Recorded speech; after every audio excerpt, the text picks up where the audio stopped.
Ok, super. On vient de lever 8 millions! Et vous ferez quoi avec 8 millions?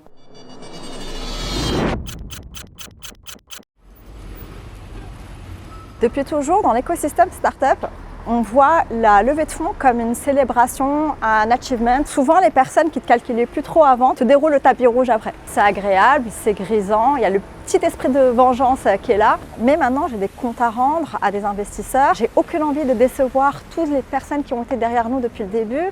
Il faut recruter et puis on est en charge de ces gens-là. C'est un stress perpétuel et puis on voit le compte en banque fondre comme neige au soleil. Lever des fonds, c'est pas une fin en soi, c'est juste le début de l'aventure. Problème, c'est que c'est jamais suffisamment explicité. Et moi, j'aurais bien aimé qu'on me le dise avant. Il y a un total manque de transparence. Et d'ailleurs, ça manque de transparence sur toute l'aventure entrepreneuriale. Donc, on a décidé de tout vous montrer.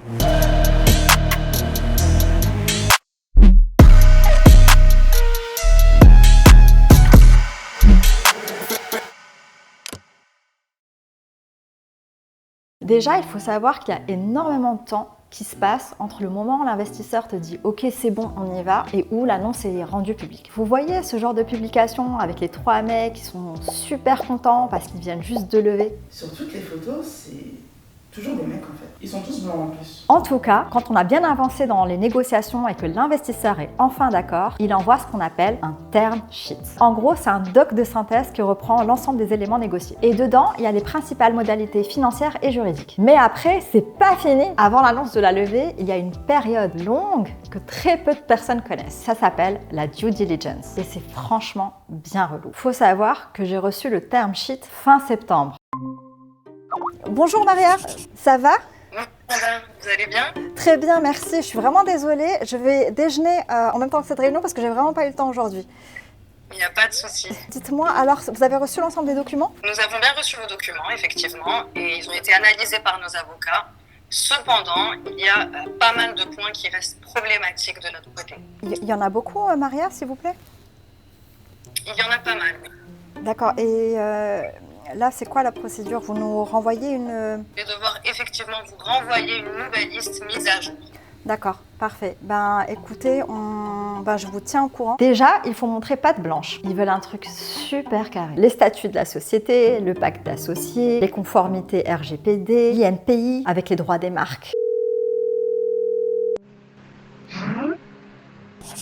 Salut. Salut.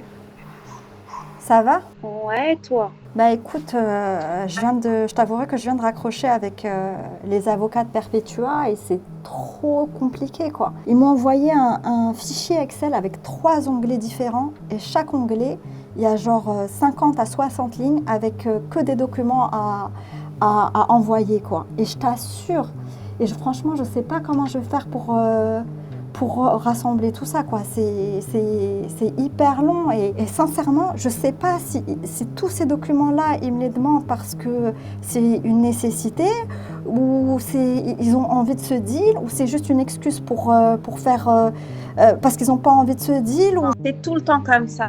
C'est une due deal, ça prend du temps. Il faut s'armer de patience et puis tu vas y arriver, j'en suis certaine. Ouais, mais là, prends le temps de faire les choses correctement. Franchement... Entoure-toi correctement. Mais t'as raison, je suis sûre que ça va le faire. Je suis sûre que ça va le faire, mais c'est pas simple. C'est plus compliqué que ce que je le pensais.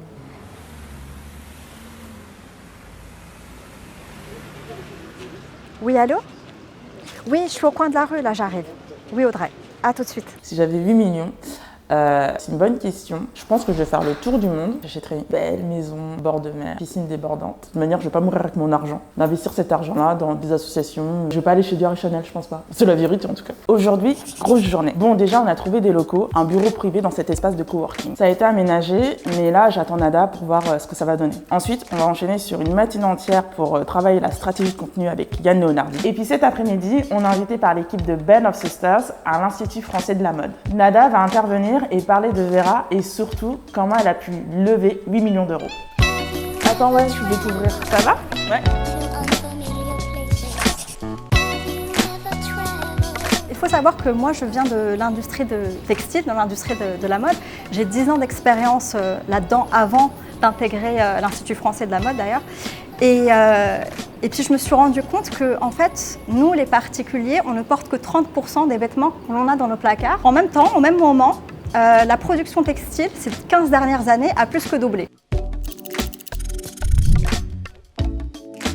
Et c'est pour ça qu'avec Vera, notre intention, c'est vraiment de pousser nos utilisateurs à utiliser les 70% des vêtements dormants dans leur placard.